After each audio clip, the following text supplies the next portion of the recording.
এই যে দুটো টাকা এটা সরকার আসে। সো একাধিক কারণে, তারপরে এমপ্লয়মেন্ট অন্যান্য নানান ধরনের কারণে আসে। কিন্তু আপনারা জানেন যে এর যেটা আছে যে এর পাশাপাশি সরকারি ব্যবস্থার পাশাপাশি মানে ব্যাংক ব্যবস্থার পাশাপাশি আরেকটি ব্যবস্থা গড়ে উঠেছিল, যেটাকে আমরা খুব পপুলারলি হুন্ডি বলে থাকি, কোনো হাওয়ালা বলে থাকেন।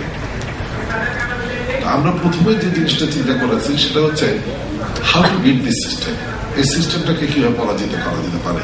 দুটো পদ্ধতিতে, দুটো কারণে এই হুন্ডি ব্যবস্থাটা পপুলার। একটা হচ্ছে যে আপনার রেট, ভালো রেট অফার করে। এই ভালো রেটটা অফার করা হয় রিস্ক প্রিমিয়ামের জন্য, যেহেতু আমি আরেকজনকে টাকাটা দিয়ে বিশ্বাস করছি, যদি না পৌঁছে দেয় সেই জন্য অ্যাট্রাক্ট করার জন্য আমাকে একটু বেশি পয়সা দিতে হয়। এটা হচ্ছে রেটের ব্যাপারে। আর আরেকটা যেটা আছে সেটা হচ্ছে স্পিড, যে দ্রুততার সাথে তারা টাকাটা পৌঁছে দেয়।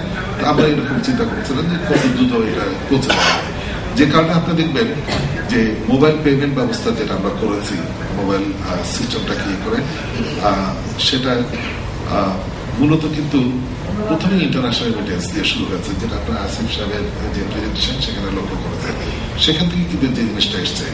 কিন্তু একই সাথে যদি আপনারা খেয়াল করে থাকেন ঠিক ওই সময় পত্র পত্রিকাগুলো যখন আমরা প্রথম ওপেন আপ করলাম, দারুণ সমালোচনা।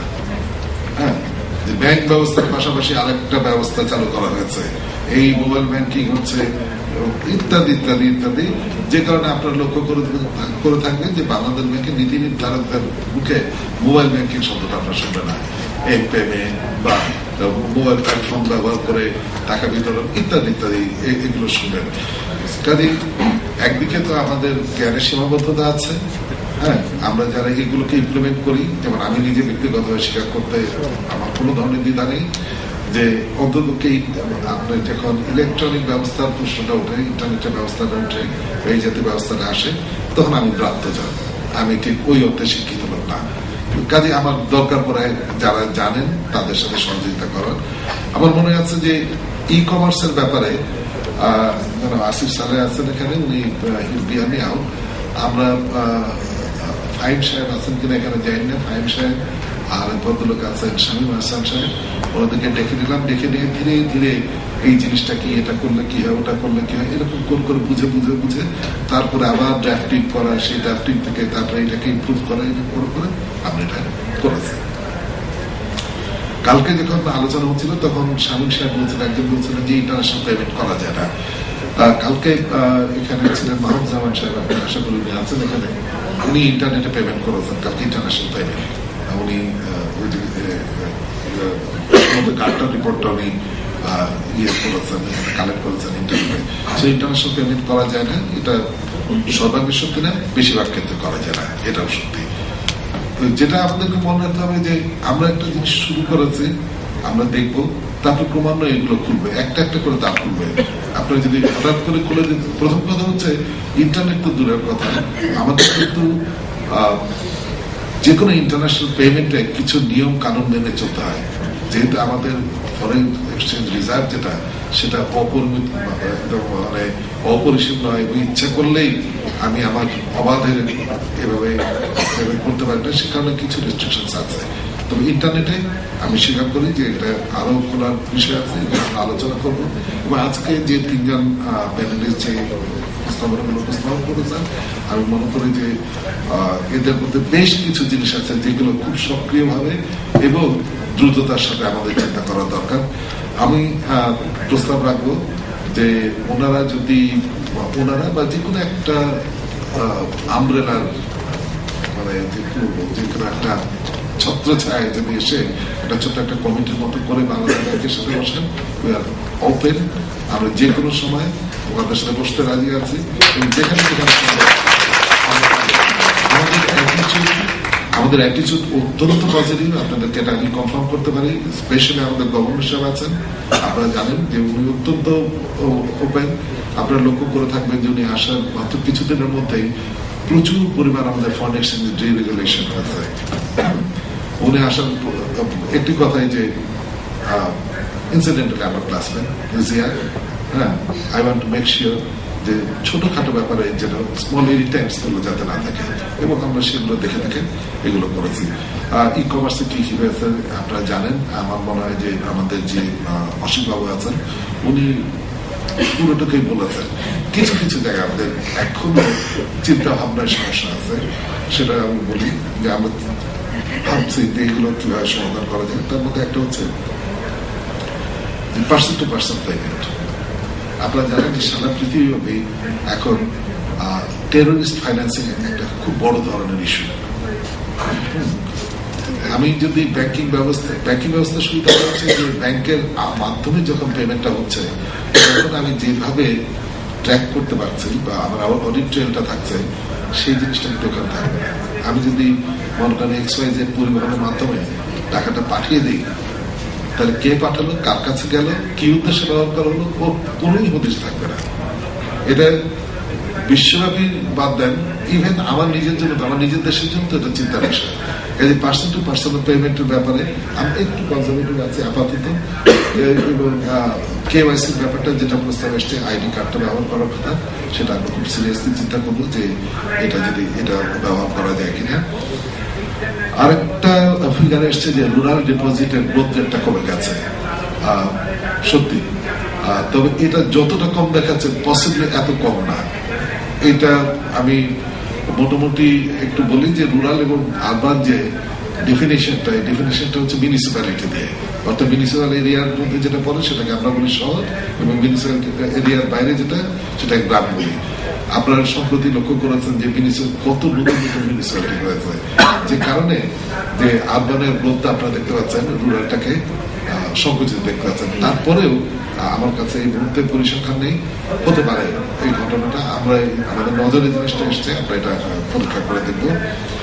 আরেকটা জিনিস আমাদের মনে হয় যে এখন চিন্তা ভাবনা করার সময় আছে, সবকিছু আইনের মধ্যে ঢুকানোর আবশ্যকতা কতটুকু সেটা বোধ হয় চিন্তা করা দরকার।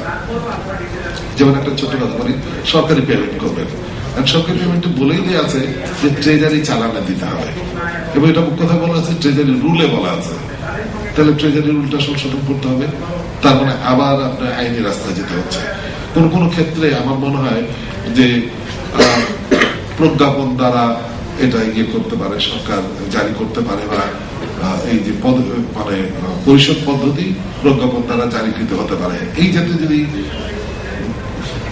কি বলবো এইভাবে যদি ফ্রেশ হয় জিনিসটা, তাহলে বোধ হয় সবারই সুবিধা হয়ে যায়, এবং এটা খুব চটজলদি বদলানো যায়, এবং অনেকটা আধুনিক হয়।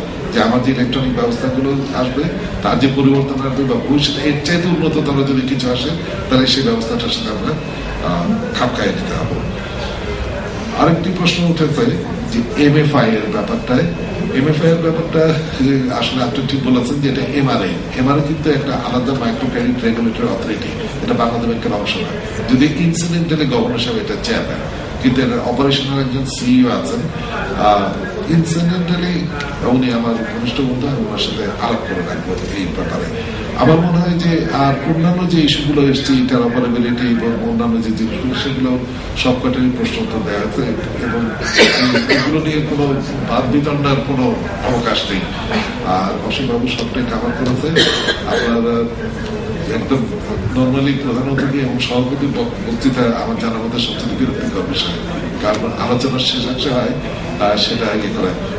সবচেয়ে বড় প্রশ্নটা আমি যেটা আমি দিনে একটা জবাবদিহিতার ব্যাপার আছে, সেটা হচ্ছে আমাদের গভর্নর সাহেব বলেছিলেন যে আমরা ইন্টারন্যাশনাল সুইচ করবো, ন্যাশনাল সুইচ করবো, এবং ন্যাশনাল সুইচটা কোনোটা কি। এখানে দুটো ঘটনা ঘটেছে, সেটা হচ্ছে ন্যাশনাল সুইচটা আমরা করছি আমাদের একটা CBSP বলে একটা প্রজেক্ট আছে, সেন্ট্রাল ব্যাংক স্ট্রেংথেনিং প্রজেক্ট, যেটা ওয়ার্ল্ড ব্যাংক এটাকে ফাইন্যান্স করে থাকে। আমরা পরবর্তীতে সেকেন্ড থার্ড এটাকে আরেকটু ব্রডার টার্মে নিয়ে গেছে, পেমেন্ট গেটওয়েটা এটার সাথে ইনক্লুড করেছে। সো ন্যাশনাল সুইচ এবং পেমেন্ট গেটওয়ে দুটো নেওয়ার ফলে যেটা হয়েছে সেটা হচ্ছে যে সরকার মানে CBSP থেকে অর্থাৎ ওয়ার্ল্ড ব্যাংক থেকে যে আমরা টাকাটা পাবো, সেই টাকাগুলো হচ্ছে না, প্রায় 50% টাকা হচ্ছে। এটা নিয়ে আমরা সিদ্ধান্ত নিয়ে নিয়েছি ইতিমধ্যে যে বাকি 50% টাকা আমরা নিজেদের পকেট থেকে দেবো। আমরা লোন বা গ্র্যান্ট বা এটার জন্য অপেক্ষা করবো না। আরো একটি ভালো খবর দিই, এটা আমাদের অলরেডি টেন্ডার হয়ে গেছে, টেন্ডার ইভ্যালুয়েশনের পর্যায়ে চলে আছে। তবে টেন্ডার ইভ্যালুয়েশনের ব্যাপারে আমরা একটু অতিরিক্ত সাবধানতা অবলম্বন করতে চাই।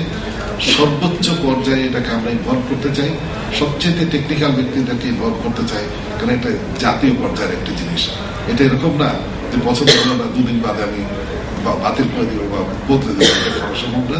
এইটার ব্যাপারে যত ধরনের ডিউ ডিলিজেন্স আছে, যদি 2 দিন সময় লাগে আপনি অনুগ্রহ করে ওই 2 দিনে আমাদেরকে সময় দেবেন, আমরা যাতে পুরো যে ডিউ ডিলিজেন্সের ক্ষেত্রে আমরা যেন কোনো ধরনের শৈথিল্য না দেখাই, সেই জিনিসটা আমি কামনা করছি। এবং আমরা খুব শীঘ্রই এই মাসের শেষ পর্যন্ত আমি আশা করছি যে এটা শেষ হয়ে যাবে, টেকনিক্যাল ইভ্যালুয়েশন হয়ে যাবে। ফাইন্যান্সিয়াল ইভ্যালুয়েশনটা আপনারা জানেন ওটা খুব কম সময়ের ব্যাপার, হলে পরে আমরা ওয়ার্ক অর্ডার দিব এবং আমাদের যে চুক্তি আছে সেই চুক্তি অনুযায়ী ওয়ার্ক অর্ডার দেওয়ার 40 সপ্তাহের মধ্যে এই প্রজেক্টটা কমপ্লিট করে দিতে হবে। এই আমি আমি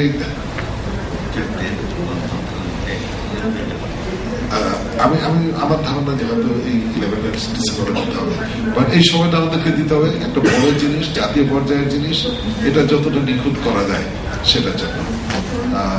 আমরা দুঃখিত দেরি হওয়ার জন্য, এই বিষয়ে আর কিছু বলার নেই। আপনাদেরকে অনেক ধন্যবাদ। যেটা প্রধানমন্ত্রী বললেন যে বক্তৃতা সবচেয়ে বোরিং, কেউ শোনার জন্য বসেনি। আপনারা সবাই শুনেছেন, আপনারা আশা করি আপনারা সবাই উপভোগ করেছেন এবং অনেক কিছু জেনেছেন।